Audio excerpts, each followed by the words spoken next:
사과하지만 요청하신 내용을 한국어로 다시 번역해 드리겠습니다. 안녕하세요. 저는 40대 중반의 가장입니다. 제 건강은 제일 중요하게 생각하는 점이며 아내와 초등학교 5학년과 3학년인 개구쟁이 두 아들과 함께 소소한 일상 속에서 행복을 느끼며 살아가고 있습니다. 저는 서울 수유동에서 태어났고 어릴 때 미아리 지역 근처에서 5 식구와 함께 살았습니다. 아버지는 선천적으로 몸이 좋지 않았는데 빈혈과 갑상선 저하증으로 힘든 일을 하지 못했습니다. 가난한 가정에서 자란 저희는 아버지가 중학교를 졸업한 후 신문 배달 일을 하며 동생들의 학비를 보태주었습니다. 저희 가족은 많이 힘들었고 아버지는 빈혈과 호흡곤란으로 인해 오랫동안 일을 못했고 수입도 많지 않았습니다. 김구나, 너 요즘 배달이 너무 늦어져. 고객들이 불평을 하고 있어? 어떻게 된 거야? 아, 미안해요. 요즘 배달 위치가 언덕 위에 있어서 자전거 타고 가는 게 좀 버거워서 쉬면서 가다 보니 늦었어요. 앞으로 더 신경 쓸게요. 그럴 필요 없어요. 괜찮아. 너 아프니까 너무 무리하지 말아야 돼.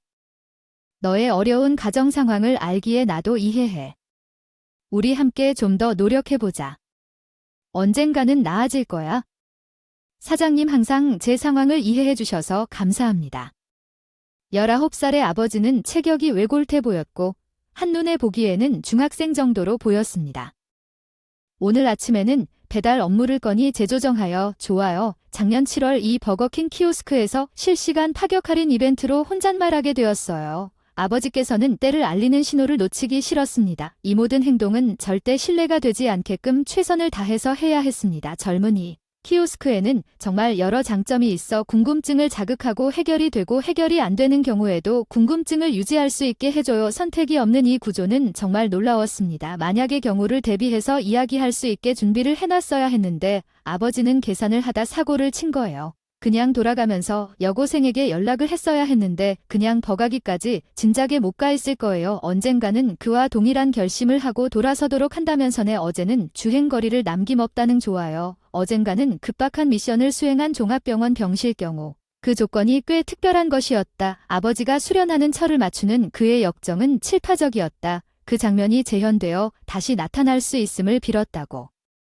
생각 정보를 끼치고 생각의 차이가 나타난 것은 과거의 실패였다가라. 장미가 떨어질 때 이야기가 끝난다고 생각하지 마요. 그 얼마나 고급스러운 일인지 이제서야 하는데 꼭 아메리칸 더블 치즈 나이트로 끝을 맞추어야 했음에도 불구하고 여지에 못 따라잡은 음식 주문이지만 왜 냉장고에는 약이 말리는지 알 수가 없었어요. 비닐봉투가 정말로 가용처분되거나 초과되는 경우까지 계획을 세워야만 했습니다. 저와가 다른 세상이라며 그 제재로 즉흥적이었다. 천사와 마주한 유희가 숨이 가득한 때 아스피린을 더 어디 왔는지 찾아내 개인적인 탈법이 필요했습니다. 아무리 생각해도 생각한 업적이 된다고 생각될 수밖에 없었지요. 예술가로 인하여 그가 해지에 떨어지지 않고 제정신을 찾는다면 발견될 자리이란 것을 알고 있었기에 낙인을 찍었습니다. 제 바라네요. 이제 우리 아버지처럼 당신도 정착한 곳에서 피어나 덕분에 마지막까지 누군가를 믿고 싶었습니다. 너의 어려운 가정 상황을 알기에 나도 이해해. 우리 함께 좀 더 노력해보자. 언젠가는 나아질 거야. 사장님 항상 제 상황을 이해해 주셔서 감사합니다. 19살의 아버지는 체격이 외골태 보였고 한눈에 보기에는 중학생 정도로 보였습니다. 학년이에요고 3이네요. 보니까 그쪽도 제 나이 또래 같은데 맞아요. 19살이에요. 학교는 고등학교 3학년이네요. 나랑 동갑이니까 말 놓을게요. 넌 학교 안 다니지? 아, 아까 가족들 생계 때문에 돈 벌어야 된다고 했지? 많이 힘들겠죠? 돈 버는 거 재밌어요. 내가 번 돈으로 동생들 좀 더 좋은 환경에서 공부할 수 있으니까 동생들 뒷발하자는 게 보람되구나. 나도 비슷해요. 우리 집 봐서 잘 알겠지만 반지 앞방 2칸짜리에 5 식구가 살고 있어요. 가난한 집에서 태어났으니 난 가난해서 못 벗어날 것 같아요. 아무리 대학에 가고 공부해봐도 난 가난할 거라는 거지요. 그래서 대학 안 가고 공장에 취직하려고 해요. 부모님은 좋아하시죠? 내가 돈을 번다니까. 너희 집 형편도 어려운가 봐요. 아, 참, 나 빨리 가봐야겠어요. 다음에 또 보자. 그래요. 몸 조심해요. 또 쓰러지지 말고. 알았어요. 아버지는 그 여학생과 만나 소개팅을 하고 많이 가까워져 연인 사이로 발전했습니다. 여학생은 졸업 후에 공장에 취직했고 가난한 집에서 빨리 탈출하기 위해 아버지와의 결혼을 서둘렀습니다. 두 분 다 집안 형편이 어려워 경제적인 지원을 못 받고 혼인신고만 한 채 수유리 빈민촌 단간 방에서 신혼 살림을 차렸습니다. 결혼식도 못 올리고 집도 단칸 방이라 당신한테. 미안해. 결혼식이 뭐가 중요해. 우리 두 사람 서로 사랑하고 예쁜 아들 딸 낳고 오래오래 지지고 볶고 같이 있는 게 중요하지. 내가 그때 말했던 것처럼 우리는 둘 다 가난을 되물어 받아서 부자는 되게 어려울 거야. 난 돈보다 당신 건강이 우선이야. 내가 당신하고 결혼 결심한 이유가 뭔지 알아. 당신 병 고쳐주고 싶어서 그랬어. 가족들 위해서 희생만 하지 말고 당신도 보살핌 받을 자격 충분히 많아. 나 같은 남자한테 시집와줘서 정말 고맙다. 앞으로 너 우는 일 없도록 행복하게 해줄게. 비록 부모님은 경제적으로는 넉넉하진 않았지만 동갑내기라 친구처럼 서로 아껴주면서 사랑하는 모습이 정말 보기 좋았습니다. 이듬해 저를 낳고 연년생으로 동생 2명이 생겼습니다. 하지만 막내 동생이 선천적으로 지적장애가 있어 병원 치료를 꾸준히 받아야만 했습니다. 더군다나 아버지 건강도 안 좋아져서 동네 마차에서 배달일을 하면서 틈틈이 병원을 다녔습니다. 하지만 병원에서도 딱히 치료 방법이 없어 약을 꾸준히 먹는 수밖에 없다고 합니다. 공장에 다니는 엄마는 좀 더 돈을 벌려고 매일 야근을 자처했습니다. 녹초가 된 몸으로 밤늦게 집에 와서는 막내까지 키워하다 보니 여간 힘든 게 아니었습니다. 당신 계속 야근까지 하고 힘든데 내가 다른 일 알아볼까? 당신은 병원 치료 열심히. 알았어요. 아버지는 그 여학생과 만나 소개팅을 하고 많이 가까워져 연인 사이로 발전했습니다. 여학생은 졸업 후에 공장에 취직했고 가난한 집에서 빨리 탈출하기 위해 아버지와의 결혼을 서둘렀습니다. 두 분 다 집안 형편이 어려워 경제적인 지원을 못 받고 혼인신고만 한 채 수유리 빈민촌 단간 방에서 신혼 살림을 차렸습니다. 결혼식도 못 올리고 집도 단칸 방이라 당신한테. 다니고 몸 챙기는 것이 나를 도와주는 거야? 그래서 건강해져서 우리 애들과 놀이동산에 가고 해외여행도 가야지. 6살 때부터 부모님을 대신해 막내 동생을 돌보는 일을 하였습니다. 김경민 형이 말을 안 들으면 곧 놀이터에 가지 않을 거야? 막내는 아직 서툴렀지만 집안 분위기를 밝게 해주는 메이커 역할을 했습니다. 어느 날 아버지가 갑자기 쓰러지셔서 응급실로 실려간 일이 있었습니다. 의사는 마음의 준비를 하라고 하셨죠. 그동안 아버지는 많이 힘들었어. 약속을 잘 지키고 치료를 받으면서 편안히 쉬어. 우리 남편, 애들은 잘 부탁할게. 나는 슈퍼우먼이야. 애들이 밥 안 굶게 할 테니까 걱정 마. 우리가 하늘에서 만날 때는 건강한 모습으로 만나자. 엄마는 아버지의 손을 꼭 붙잡고 계셨고 아버지는 환한 미소를 띠며 떠나셨습니다. 집안 형편이 어려워지고 막내 병원비로 돈이 많이 들어가서 엄마의 일자리가 힘들어졌습니다. 가족은 매일 울며 배고프다는데 엄마는 신자들을 팔아서라도 밥을 사와야만 했습니다. 저는 슈퍼에 가서 아줌마, 이 제품으로 밀가루 1개랑 교환할 수 있을까요? 이 정도 가격이 맞는 것 같네요. 그나저나 훈이 엄마 사정이 딱해. 오제 아휴, 월급이라도 나와야 다행인데 저도 답답해요. 아, 곧 좋아질 거예요. 엄마는 빈병을 모아서 교환한 밀가루로 수제비를 만들어 주셨어요. 쌀이 없어서 매일 수제비를 먹어야 했어요. 오늘도 수제비와 밥을 먹고 싶어. 경희야, 집에 쌀이 없어서 엄마가 밥을 할 수 없어. 오빠가 나중에 돈을 많이 벌면 우리 경희와 경민이 쌀밥을 맘껏 먹게 해줄 거야. 오늘은 수제비를 맛있게 먹자. 네, 엄마. 돈을 많이 벌 거니까 조금만 참자. 많이 먹어도 돼요? 수제비를 먹는 우리에게 엄마는 국물만 드시고 계셨어요.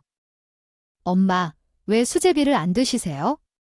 배부르셔서 모자라면 더 있으니까 맘껏 먹어야 돼. 아, 경민이 잘 먹네.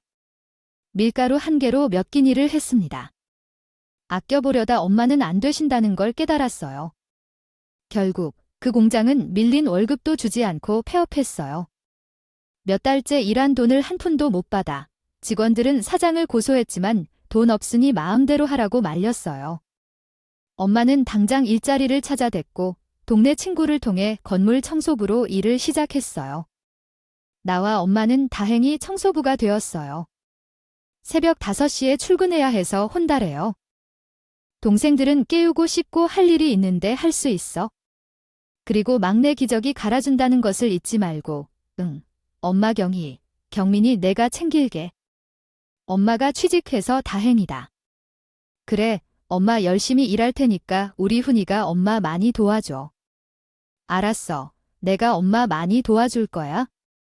새벽부터 저녁까지 청소일을 하는 엄마를 대신해 전 하루 종일 동생들을 돌봤어. 엄마가 새벽에 일어나서 만들어주신 수제비와 김치로 밥상을 차렸어. 이제는 동생들도 엄마가 고생하는 걸 아는지 투정 안 부리고 고분고분 잘 먹었어. 근데 수제비 향이 적어서 저도 언젠가부터는 엄마처럼 국물만 먹게 되었고 동생들이 안 볼 대로 배를 채웠어. 학교에서는 전 조용하고 거의 혼자 지내는 편이었어. 친구들과 어울리다 보면 뭐 먹으러 가거나 오락실에 가거나 만화방에 가야 되니까 아예 어울리지 않았었어. 그러다 보니 친구들은 대놓고 저를 거지라고 놀리기 시작했어. 야, 거지 김은 너 점심시간에 수돗물 먹더라.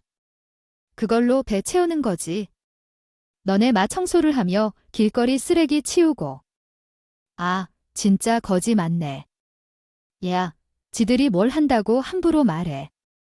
우리 거지 아니야. 아, 우리 엄마 청소하는 게 뭐 어때서 그래? 직업에 귀천이 어디여.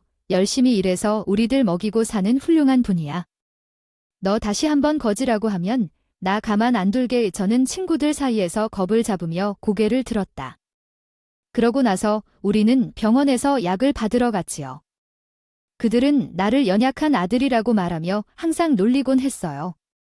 다행히 그 후에는 친구들이 날 놀리지 않았어요. 초등학교 다닐 때부터 청소부집 아들이란 별명이 붙었고 정교선이 절대로 날 따돌리지 않았어요. 슬프기도 했고 학교 운동장 구석에서 우는 날이 많았어요. 오늘은 동네 병원에서 막내 약을 받으러 가야 해서 두 동생을 데리고 밖으로 나갔어요. 경희와 민이 손을 잡고 특히 경민이는 자주 돌발 행동을 해서 손수건으로 손목을 묶어야 했어요. 길을 걷다가 갑자기 경민이가 멈춰서 있길래 봤더니 분식집 앞에서 파는 떡볶이가 보였어요. 경민아, 그건 돈 주고 사 먹는 거야 라고 말했지만 동생은 손으로 떡볶이를 집으려고 하더니 화를 내게 되었죠. 그 소리에 울음을 터뜨리며 울었어요. 분식집 아줌마는 나와 동생의 대화를 듣고 나온 총각이 우리에게 떡볶이를 주었어요. 동생은 고개를 끄덕이며 떡볶이를 받고 권상 속이며 먹자고 했어요.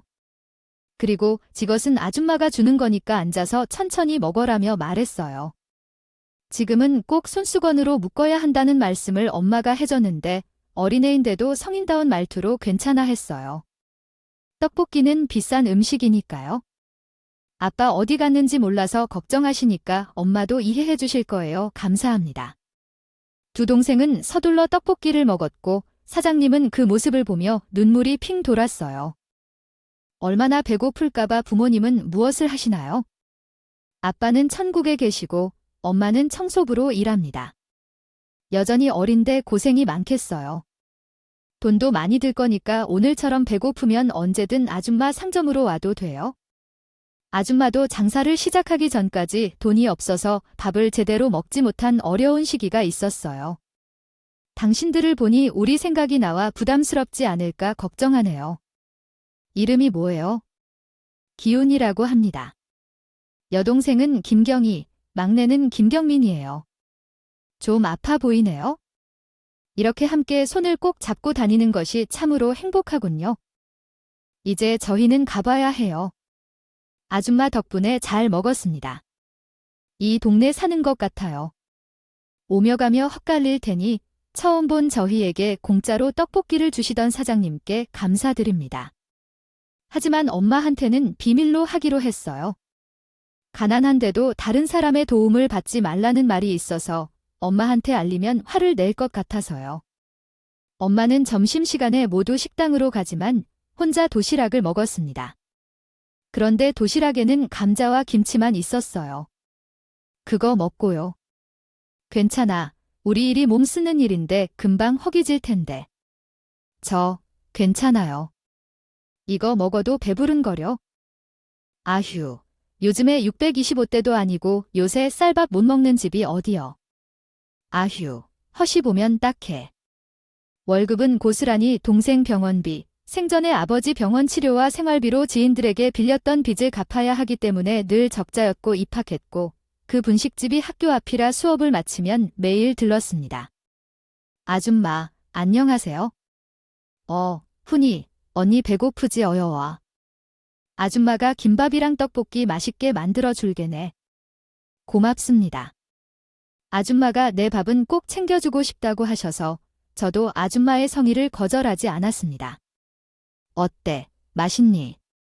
많이 먹어내. 아줌마가 만드신 건 다 맛있어요. 저는 김떡볶이를 조금만 먹고 아줌마에게 아줌마, 이거 남은 거 집에 가서 먹으려고 하는데 좀 싸주시면 안 될까요? 지금 배가 너무 불러서. 우이, 너 이거 동생들 갖다 주려는 거지? 아니에요. 제가 먹으려는 거예요? 매번 아줌마한테 신세 지는 게 죄송해서 동생들 것까지 챙겨달라고는 할 수 없었거든요. 이건 너 먹으라고 준 거고. 안 그래도 아줌마가 동생들과 엄마 드실 거 좀 챙겨놨어. 그러니 너 이거 다 먹고 가. 안 그러면 아줌마 서운해. 아줌마, 감사합니다. 아줌마가 싸준 김밥과 떡볶이를 들고 신나서 집으로. 경이야, 경민아, 형이 왔어. 우리 경이 좋아하는 떡볶이 먹자. 근데 집으로 들어가는데 낯선 사람들이 와 있었어. 너가 혼인이 우린 동사무소에서 나왔어. 너희 엄마와는 다 통화하고 집주인이 문 열어줘서 집으로 들어온 거야? 어머니는 지금 조퇴를 하시고 곧 오시기로 했어. 아네, 근데 무슨 일이에요? 우리가 주민 실태 조사를 하다가 훈이 집 형편이 많이 어려운 걸 알게 되었어. 그분이 지원을 받을 수 있었는데 엄마가 신고를 안 하셨더라고요. 우리 도움을 받으시기로 하셨어. 어떤 도움인가요? 지금 엄마 수입으로는 아이 3명을 양육하기 힘드신 상태예요. 특히 막내 동생은 지적장애와 호르몬 이상의 희귀병이 있어서 이렇게 집에서 돌보는 게 한계가 있어요. 그리고 지금 통원 치료하고 있다고는 하지만 호르몬 주사 맞고 치료비가 상당히 많이 들어가요. 그래서 경제적인 부담을 덜기 위해서 둘째, 동생 경이를 입양 보내기로 했어. 양이라면 경이가 다른 집으로 가는 거예요. 그래, 갑작스러워서 훈이 많이 놀랐구나. 뭔가 잘못된 게 있을 거예요. 엄마가 허락했을 리가 없어요. 엄마가 항상 말씀하셨거든요.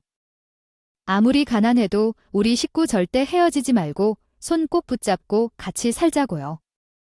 엄마 오면 물어볼 거예요. 이때 엄마가 뛰어왔는지 숨을 헐떡이며 집에 들어왔습니다. 오셨어요. 좀 늦었어요. 저 아닙니다. 아니, 방금 훈이에게 오늘 우리가 왜 왔는지 설명해 주었어요. 훈이가 많이 놀라는 것 같아요. 엄마와 아빠가 경이를 데리러 왔대요. 뭘 잘못 알고 오신 거지? 훈아, 엄마가 다 설명할게. 얼마 전에 엄마가 머리가 아파서 병원에 갔는데 의사가 곧 수술을 받아야 한다고 해서 안 돼? 근데 수술을 받아도 괜찮아질지 아무도 모르대. 어떤 사람은 수술 후에 나빠질 수도 있고 회복될지는 확신할 수 없다고 해. 엄마가 만약 떠나면 우리 사랑하는 훈이랑 경이랑 미나랑 흩어질 것 같아서 엄마가 너무 무서웠어. 지금 같이 살면 너희들이 더 불행해질지도 모르겠다고 생각했어. 나도 밥도 제대로 못 먹고 과자도 못 사 먹고 너희들에게 미안해했어. 다행히 동사무소에서 단기 입양을 찾아주셔서 저희 부부가 아이가 없는 가정에 경이를 보내기로 했어. 그 집에서는 경이가 맛있는 음식을 배불리 먹고 열심히 공부도 많이 시킬 거라고 해. 엄마도 직접 그분들을 만났어. 그분들께 경희가 그리워하면 만나 뵙게 해주신다고 해. 엄마는 알지만 훈아가 엄마를 이해해주면 안 될까? 엄마의 말이 끝나자마자 전 우는 소리를 지르며 울었습니다. 아버지는 병원에서 간호사로 일하시고 계십니다. 그 어린 시절, 저는 우리 삼덕사에 있는 뒷바라지를 했어요. 엄마가 뇌종이라는 병을 앓고 계셔서 정말 놀라고 충격적이었어요. 그뿐만 아니라 둘째 동생과 헤어져야 했던 사실 또한 제게는 가슴 아픈 일이었어요. 엄마는 저를 안아주며 함께 아프다고 느끼셨을 것 같아요. 아직 어린 동생인 경희는 저가 사다 준 떡볶이를 먹으며 기분 좋아하는 것 같이 밝게 웃고 있었어요. 어머니, 죄송해요. 이제 경희를 데려가야 할 때가 왔어요. 응, 경희야. 아저씨랑 아주머니랑 함께 가봐. 예쁜 왕자 피스로 갈아입는 게 좋을까? 어디든 좋지만 놀이동산은 아니야. 거기는 쌀밥도 맛있고 이쁜 옷도 많고 열심히 공부해서 대학 갈 수도 있어. 거긴 아주 부잣집이야. 엄마랑 오빠는 같이 못 가? 거기 가면 우리 경희는 혼자 즐겁게 지낼 수 있지? 경희야, 씩씩하게 잘 지내렴. 어린 동생은 입양이 뭔지, 헤어지는 감정이 무엇인지 몰랐을 것이다. 오빠, 엄마, 나 갔다 올게. 경희야, 거기 있으면 엄마가 보러 갈게. 약속해, 꼭 잘 지켜야 해. 오빠, 잠깐만 여기 볼게요. 이거 오빠가 모아둔 돼지저금통이에요. 경희가 좋아하는 아이스크림 사주고 싶으면 아줌마나 아저씨한테 말하지 말고 여기 있는 돈 써. 신난다. 아이스크림 사줄 거예요. 빨간 돼지저금통 향로 붙이기. 제 이름은 그리고 형제의 이름은 경희, 여동생의 이름은 경희였다. 우리가 살았던 동네 이름은 적지 않았지만 함께 행복한 기억을 간직해야 했던 곳이었다. 햇볕처럼 밝게 웃는 경희의 모습을 보며 엄마와 함께 우린 눈물을 간신히 참으며 웃음을 지었다. 경희가 사라질 때까지 떨 수 없었다. 그날이 우리와 여동생의 마지막 기억이었다. 그 후 경희가 잘 살아간다는 소식을 듣고 엄마는 마음이 조금 풀린 것 같았다. 엄마는 병원에서 치료를 받기 시작했고 남동생은 지원을 받아 무료로 치료를 받았다. 엄마가 입원하면서 나는 집과 병원을 오가며 엄마를 돌봤다. 훈아, 엄마가 너 참 고생했구나. 그런 소리 하지 말고 빨리 나가서 경희와 경민이랑 만나러 가야지. 그래, 엄마. 치료 잘 받아서 빨리 나와 주길. 혼자 텅 빈 집에 가기 싫어서 나는 분식집에 자주 들렀다. 훈이 왔니? 아, 왜 그렇게 피곤해 보여? 엄마 병원 다녀온 길이겠지?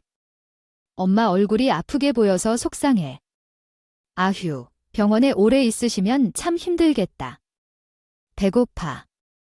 오늘은 아줌마랑 김치찌개 먹으러 가자. 아줌마가 해주시는 음식은 항상 따뜻하고 사랑이 가득했다. 가득 찼어요. 그것을 먹은 후에는 마음이 포락하다는 느낌이었어요. 그 감정을 어떻게 설명할지 모르겠지만 마음이 가득 차고 따뜻해졌어요. 저희 어머니는 초등학교 6학년이 될 때까지 제 식사를 챙겨주시는 우리의 물주인 아주머니였는데 집에 갑자기 일이 생겨서 분식집을 정리하고 다른 곳으로 이사를 가셨어요. 곧 다시 연락하겠다고 하셨는데 그 후 소식이 끊겼어요. 중학생이 된 저는 엄마의 병원비를 벌기 위해 아침에 우유 배달을 했어요. 새벽에 배달을 하고 등교하고 학교를 마치면 또 배달을 했어요. 우유를 배달하게 된 이유는 우유를 마음껏 먹을 수 있었기 때문이었어요. 그것으로 문제를 해결할 수 있었거든요. 저녁에는 크림빵 하나를 사서 우유랑 먹으면 이보다 더 행복할 수가 없었어요. 그리고 주말마다 전 딸기 우유, 초코 우유, 바나나 우유에 빵을 사서 동생이 있는 시설로 찾아갔어요. 경민아, 형 왔어. 경민이 얼굴에 살이 붙었네. 밥 잘 먹고 지내고 있나 봐. 응, 경민이 많이 먹었어. 그리고 밥 많이 먹으면 건강해지고 앞으로 훌륭한 사람이 되겠지. 이거 경민이 좋아하는 우유 가져왔어. 종류별로 천천히 먹어. 이거 한꺼번에 먹으면 배가 아파. 바나나 우유는 아침에 먹고, 딸기 우유는 점심때 먹고, 초코 우유는 저녁에 먹을 음식이 뭐가 될까? 우와 경민이 똑똑해졌어요. 아침, 점심, 저녁이 무슨 뜻인지 알아요. 나는 바보가 아니에요. 선생님께서 가르쳐 주셨어요. 그동안 경민이는 전문 교육을 받아 어휘력이 많이 늘었어요. 훈아, 어머니는 계속 병원에 계셔요. 어머니와 이야기할 일이 있는데 지금 어머니가 편찮아서 전화가 안 돼서 내게 말해야 할 것 같아요. 선생님, 경민이가 사고를 쳤나요? 아니요, 그런 게 아니에요. 경민이의 치료비는 나라에서 지원해주는 게 올해간이라 끝나요. 내년부터는 경민이가 여기서 지내는 비용을 직접 부담해야 해요. 어머니 상황이 좋지 않은 것도 아니고 퇴소하는 것보다는 경민이가 여기서 지내는 게 더 낫지 않을까 싶어요. 아무래도 돈이 부담이 될 거예요. 아, 그렇군요. 엄마와 상의해 볼게요. 엄마한테 말씀드리면 신경이 쓰일까 봐 경민이가 말하지 못했습니다. 몇 일을 고민하다가 저 혼자 결정을 내렸어요. 올해 중학교를 졸업하면 돈을 벌기로 결심했어요. 중학교를 졸업하고 나서 전 공사장에서 막노동, 중국집 배달, 택배 일 등 여러 가지 일을 동시에 했어요. 그렇게 번 돈으로 엄마와 동생이 좋은 치료를 받을 수 있고 몸이 부서져도 힘들었지만 기분이 좋았어요. 공사장에서 오랫동안 일하다가 진급을 해서 20살 어린 나이에 작업반장이 되었어요. 일을 잘해서 알려지면서요. 제가 예외적으로 본사로 발령을 받았습니다. 건설사 중에서 상당히 큰 회사였고 중졸인 저를 갑작스럽게 인사 발령해 주었습니다. 월급은 현장에서 일하는 것보다 2배나 많았기 때문에 가장 기뻤습니다. 어머니는 다행히 병이 호전되었고 병원비를 부담하기 힘들다며 집에서 통원 치료를 받고 계십니다. 본사에서 일하기 시작하니 어머니가 물 만지며 기뻐하셨어요. 여태까지 동생과 어머니를 챙기느라 힘들었는데 이렇게 좋은 직장으로 들어가니 어머니가 너무 기뻐하셨습니다. 저도 어머니가 변화된 모습을 보니 너무 행복했습니다. 이런 때에 더욱 힘을 내고자 합니다. 오늘 저녁은 어머니와 무슨 반찬을 해서 먹을까 생각 중이에요. 돈도 많이 벌어서 새로운 가정에서 행복하게 살게 될 거예요. 또한 소식이 끊긴 경희 누나도 찾아낼 거예요. 우리 가족이 다 함께 행복하게 살아갈 거예요.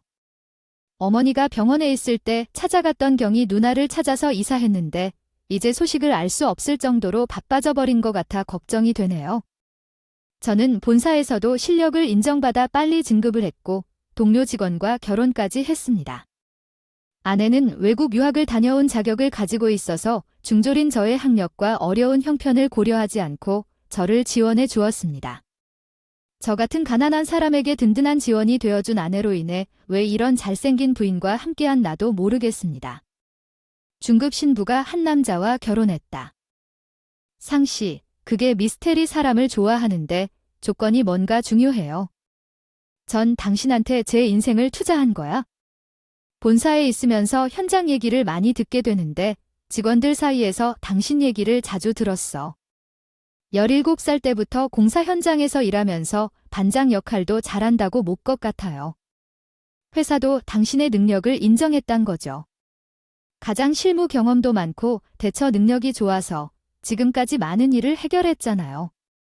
그런 당신이 본사로 발령되어 직접 보니까 단순히 소문이 아니라고 느꼈어. 이 남자는 진짜 큰 일을 할 사람인 것 같았어요. 이런 남자면 좋은 남편이나 좋은 아빠가 될 것 같구나. 배울 점이 많은 사람이었으니까 다른 여자가 먼저 잡아버리고 싶었어. 어우, 너무 뜨거워서 얼굴이 화끈거리네. 나 그냥 평범한 사람인데 너무 좋게 봐주는 걸 아내는 현명한 사람이었고 앞으로 더 큰 일을 하려면 기본적인 학력도 가져야 된다고 했어. 무시 않도록 안 되는 거야? 고등학교 검정고시와 대학 입시까지 모두 다 알아봐주며 졸업까지 무사히 했어. 일하면서 야간대학 경영학 전공했고 아내의 도움이 컸어. 만약 당신 능력이면 일반 직장인처럼 있기보다 직접 회사를 운영하는 게 어때요? 어요, 우리가 무슨 돈이 있어서 한두 푼 주는 게 아니고 작은 사무실에서 직원 몇 명 고용하고 그렇게 시작해요. 사실 아빠가 먼저 이야기해서요. 당신을 충고하며 내가 이야기하는 것입니다. 커다란 기업의 임원으로 일했던 장인어른께서는 그들의 능력을 키우기 위해 경제적으로 지원하겠다고 외쳤습니다. 이전에 대기업 임원으로 일하던 장인어른은 경제적으로 부유했고 저 이야기하는 사람가 결혼할 때 엄마와 제가 살 집을 준비하는 데에 도움을 주셨습니다. 장인어른의 사업 제안은 매력적이었고 사실 나도 아주 오랫동안 사업을 시작하고 싶은 생각은 했습니다. 결혼 전에 사업을 시작하기 위해 처가가 도움을 주어 건설회사를 운영하게 되었습니다. 장인어른은 사업 자금을 제공하여 부담스럽지 않게 사용하라고 권함으로써 제가 큰돈을 받는 것을 거부했습니다. 빨리 되돌려준다는 약속을 하며 융통성 있었죠. 배가 고프고 수돗물로 배채서 고생한 저도 있었지만 결국 건실한 기업주로 성장했습니다. 처음에는 저와 3명의 직원이 작은 사무실에서 시작했고 입소문이 퍼지고 요청이 증가함에 따라 회사는 확장되었습니다. 회사 사옥도 세우고 직원 수도 1000명이 넘게 늘어났습니다. 아직도 현장에서 일하던 습관이 남아있어 수시로 현장을 방문하고 망고하지 않고 현장을 살펴보곤 합니다. 이후 저녁 식사를 삼계탕집에서 예약하고 놀러왔으니 편히 쉬어도 좋다는 편지를 적어주셨습니다. 특히 일할 때는 안전에 신경을 써야 한다는 충고를 덧붙였고 경솔히 조심하라고 경고했습니다. 거짓임 겉사심을 전혀 없고 대표님이 멀리까지 오셔서 고생하셨다는 걸 감사하다며 인사를 건넸습니다. 사내규를 위해 고마운 분들이지만 신경을 써야 한다. 지금 일 중에 놓고 삼계탕을 먹으러 갑니다. 최대한 작업자들의 어려움을 줄이려 노력하였고 학자금을 지원하였습니다. 인부들의 근속 기간이 늘어나고 자부심을 키웠다. 잦은 복지 요구에 돈을 팍팍 올려주는 것은 회사를 망하게 만든다. 회사의 건실한 운영에 집중하여 복지를 개선할 것이다. 함께 일하며 성장하고 따뜻한 일터를 만들자.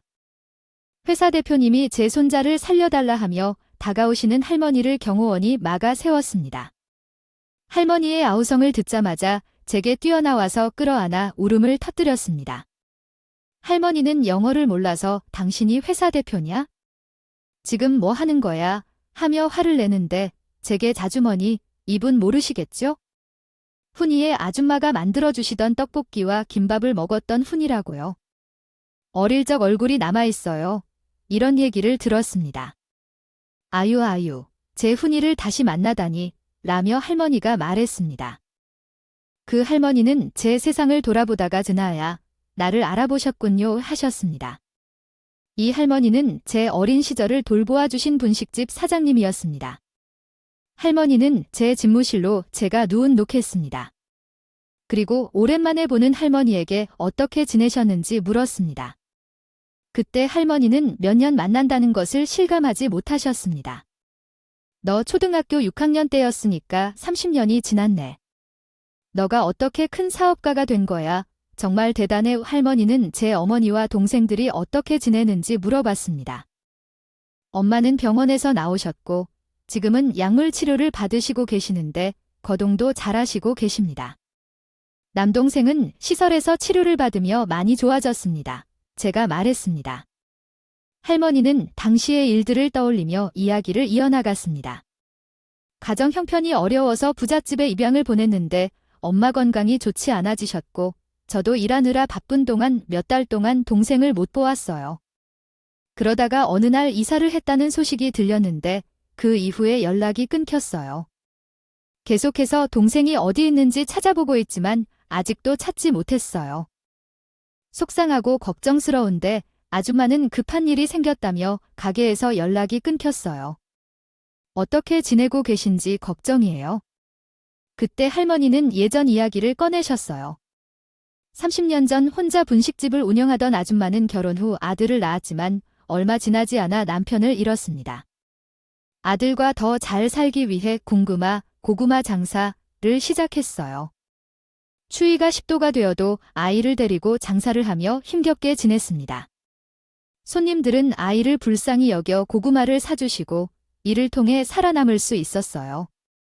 궁금하를 하며 돈을 모아 리어카를 사고 채소와 과일을 팔며 살아가는 모습은 인상적이에요. 채소들은 새벽에 밭에서 직접 따서 판매하니 신선하고 저렴한 가격에 구매할 수 있어요. 조금 더 구매하면 할인도 가능하답니다. 서울의 하숙집을 운영하던 수원 아주머니는 조금씩 돈을 모아 단칸방에서 방 2칸짜리 집으로 이사했습니다. 그녀의 아들은 어릴 적에 엄마를 도와 장사를 했던 경험이 있었는데 사춘기에 접어들면서 채소 장사를 하는 엄마를 부끄러워했습니다. 어느 날 길가에서 우연히 엄마를 만나게 되고 아들의 반항적인 변화가 시작되었습니다. 결국 아들은 고등학교를 중퇴하고 가출한 후 소식이 들리지 않았습니다. 그런데 아주머니는 어린 저를 만나며 아들을 생각하며 위로를 받았고 외로움을 달래주는 좋은 스승이 되었습니다. 어느 날 갑자기 아주머니에게 산부인과에서 전화가 왔고 그녀는 그 전화에 의해 뜻밖의 사건에 휩싸이게 되었습니다. 그 많으면서 오늘 병원에 갔을 때 우리 아들을 만나게 된 거야. 민규야, 우리 아들 맞니? 엄마, 잘 지냈어. 아무 곳 아픈 데 없어? 엄마도 잘 지내? 너는 어떻게 지냈어? 그냥 지냈어. 엄마한테 전화해야 될 것 같아. 여자친구가 아이를 낳았는데 우리는 아직 돈도 없고 아이를 키울 여건이 안 돼. 엄마가 맡아줄게. 같이 살면서 맞벌이로 일하면 나가 아이를 돌볼게. 나는 결혼 같은 거 안 해. 갑자기 아이가 생겨서 나는 필리핀에 돈 벌러 가야 해. 아는 형님이 수산업을 하는데 도우러 갈 거야. 아기 엄마는 어떻게 될 거야? 나 좋다고 해서 쫓아놨는데 그래도 착한 애야. 나 때문에 인생 망칠 순 없으니까 다른 남자 만나서 결혼하라고 잘 다 잃었어. 아이는 내가 아빠니까 책임지겠다고 해서 울더라고. 그래서 말인데 저 애는 고향 가족이 없어. 혼자 먹고 사는데 돈이라도 주고 싶은데 그러던 아들은 배사고로 세상을 떠났습니다. 아들을 잃은 슬픔의 시름을 감춘 어머니는 손자 생각으로 힘을 내어야만 했습니다. 할머니는 밭에서 번 돈으로 손자와 살아갔고 손자는 가난한 가정 환경 속에서 고등학교를 졸업하고 지역 목재 공장에서 저는 취직한 지 얼마 되지 않은 사원이에요. 할머니에게는 부모가 없는 책임감에서 나온 불쌍한 아이로서 금이야 우기야 사랑과 배려로 키워진 손자였습니다.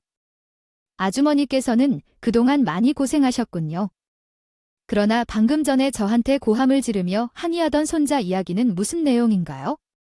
우리 손자가 목재 공장에서 일하는데 회사에 물자를 공급하는 하청업체라고 하더라고요. 그런데 회사에서 물자를 기일 내에 빨리 납품하고 제출해야 해서 우리 손자가 며칠 동안 연속 근무 중이라고 있었는데 새벽 작업 중에 목재 컨베이어가 고장이 나면서 손자 머리에 맞아서 지금은 의식이 없다고 하네요. 그 일이 언제인가요? 벌써 일주일 전이나 됐다고 하네요. 하지만 회사는 아무런 조치도 취해주지 않는다고 해요. 너무 속상해서 새벽 기차를 타고 서울로 올라왔어요. 어떻게 손자가 그런 상황에 놓이게 된 걸까요? 섬세해져서 새벽에 오신 것도 힘들었을 텐데 호텔을 예약해뒀으니 식사도 하고 휴식도 취하시길 바라요. 맞아요. 너만이 믿는다. 우리 손자를 살려주길 바라는 마음입니다. 그럼 나중에 저에게 말해주실 건가요? 저는 비서에게 최고급 호텔을 예약하라고 지시했고 차량을 마련해 할머니를 호텔로 모시게 했습니다. 그리고 담당 부서 팀장을 불렀습니다. 방금 저에게 말한 일이 궁금한데요. 다친 직원을 보호할 때 회사가 제공해야 할 보상이나 사과조차 없는 걸로 보아서 상황이 매우 심각해 보입니다. 저때 상황에 깨달은 건 사고의 책임이 없다는 것도 있지만 도의적 책임이 분명히 있다는 겁니다. 저희 회사의 규정에 따라 안전을 최우선으로 철저히 책임질 것입니다. 여러분들의 노고와 힘들었던 노력에 대해 감사의 마음을 전하며 이번 사고로 인해 피해를 입으신 분들께 진심으로 사과의 말씀을 전합니다. 함께 노력한 모든 분들이 안전하고 건강하게 회복하길 바랍니다. 감사합니다. 업무 처리하기로 했어요? 좀 쉬셨으면서 함께 손을 잡고 있는 병원으로 가시죠. 아줌마 사는 곳은 어디라고 하셨죠? 그곳이 내 고향인 곳이라. 할머니가 살고 있는 차로 창원으로 갔습니다. 중환자실에 누워있는 손자를 보고 할머니는 울음을 터뜨렸습니다. 담당 의사를 만나 환자 상태에 대해 물었더니 지금 환자 상태로 볼 때 우리 병원보다 더 정밀한 뇌 장비가 있는 전문 병원으로 옮겨야 합니다. 뇌에 큰 충격을 받아 신경을 자극했을 수 있습니다. 우리 병원 장비로는 그 원인을 찾을 수가 없죠. 서울에 있는 뇌혈관 질환 전문 병원으로 즉시 옮겨 수술을 받아야 합니다. 네, 그럼 선생님께 그 병원에 연락해 주시겠습니까?